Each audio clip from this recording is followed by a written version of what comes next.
In 1955, the NEDU, the experimental unit of the US Navy, launched an extensive computational program to produce new decompression tables. The first phase focused on isolated dives, while the second aimed to establish decompression rules for repetitive dives. Officer Dwyer chose to artificially fill all compartments to their critical supersaturation limits at the end of the first dive. He then used Haldane's equation to calculate the nitrogen pressure still present in each of these compartments at the end of the surface interval.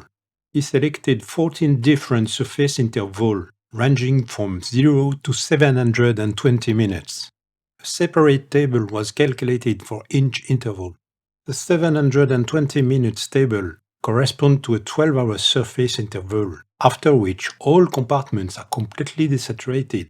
This table was designed for a first dive. Dwyer recommended validating it experimentally first to be able to modify the parameters if accidents were observed. The chief engineer, Desgrange, took on this validation task starting in 1956. The high number of decompression sickness during the first series of tests forced Desgrange to modify the supersaturation ratios, recalculate a new table, and relaunch a round of experiments.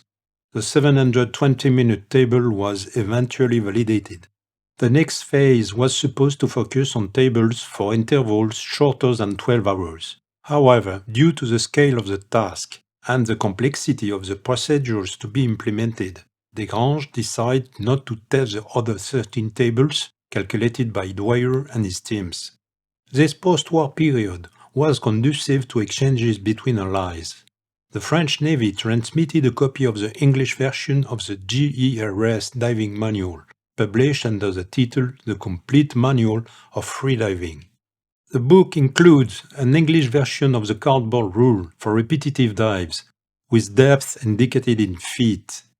The US Navy would adopt the French procedure verbatim. Instead of the cardboard rule, Desgrange chose a more traditional presentation in the form of tables similar to those typically present in the US Navy diving manual. The coefficient C was renamed Repetitive Group and would later return across the Atlantic as the Repetitive Dive Group. Rather than numerical values, these pressure groups were represented by letters of the alphabet. US Navy dive leaders could determine the decompression for a second exposure in 3 steps. The first step is to look up in the standard table the letter representing the nitrogen pressure calculated for compartment 120 at the end of the first dive. A second table allows them to determine the residual nitrogen pressure at the end of the surface interval. The additional time in minutes is then determined based on the depth of the second dive using a third table. This protocol was quickly and regularly criticized, mainly because the NEDU only recorded about 60 experimental dives that involve a repetitive dive.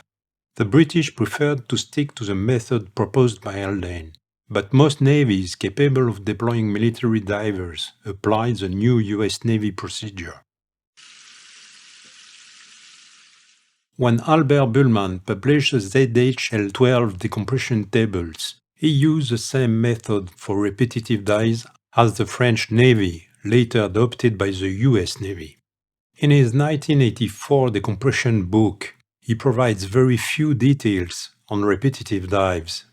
He believes that for professional divers, or for repetitive dives over several days, using a 240-minute compartment period for the longest compartment is insufficient. In another chapter, he states that additional time must be added to the actual dive time, but provides no further details. The ZHL-12 tables do include a column indicating the repetitive dive group.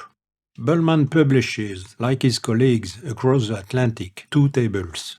The first determines the residual nitrogen at the end of the surface interval, and the second calculates the additional time to be applied based on the depth of the second dive. The ZHL-16 version, published in 1986, is no more detailed on this subject. Bullman still uses a method of artificially increasing the time of the second dive, but with each edition, more useful information is added to the original version. We learned that tests specifically oriented towards repetitive dives, conducted between 1986 and 1988, involved 9 series and 166 volunteers. The experimental validation is significantly broader than that of the US Navy tables. During a workshop organized by the American Medical Society UHMS in 1994, Bullman spoke particularly about repetitive dives. He observed that statistics from several independent organizations confirm a higher risk for this type of practice. The rise of recreational diving leads to new forms of practice. Repetitive and even intensive dives become more widespread and frequent. The inventor of bubble detection by ultrasound, Merrill Spencer, suggested that using the 120-minute compartment to calculate the desaturation of a repetitive dive is probably excessive for short, shallow recreational dives.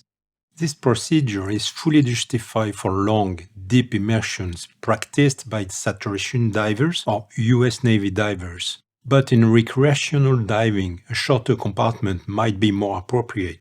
The challenge is to demonstrate that for dives without mandatory decompression stops, a compartment with a period shorter than 120 minutes can be safely used to calculate the additional time for a repetitive dive. To meet this challenge, some prominent decompression specialists joined forces to form the Diving Science and Technology Corporation in 1986. The goal was to calculate and validate new decompression tables, specifically aimed at recreational diving, allowing multiple dives per day over several consecutive days.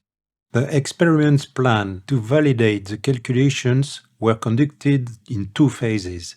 The tests were primarily carried out in hyperbaric chambers. The exposure times always match the no decompression limit determined by calculations.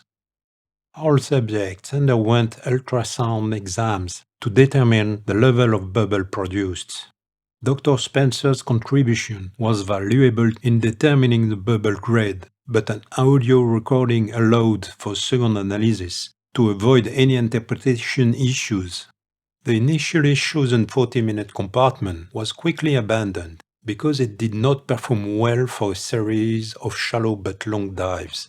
All calculations were then based on the 60-minute compartment. Phase 1 began in April 1987. It involved 234 subjects, including 73 women, over 19 test series with 2 to 4 exposures, spaced 23 to 84 minutes apart. Repetitive dives were tested across 474 exposures. 2 subjects showed bubble levels corresponding to grade 3, 4 showed grade 2, and 36 showed grade 1. Phase 2 was originally intended to simulate 6 dives per day for 6 days. It began in October 1988 with only 4 subjects. The bubble levels were significantly higher than in the previous phase, and the experiment was stopped after the second day due to a decompression sickness, fortunately without severe consequences.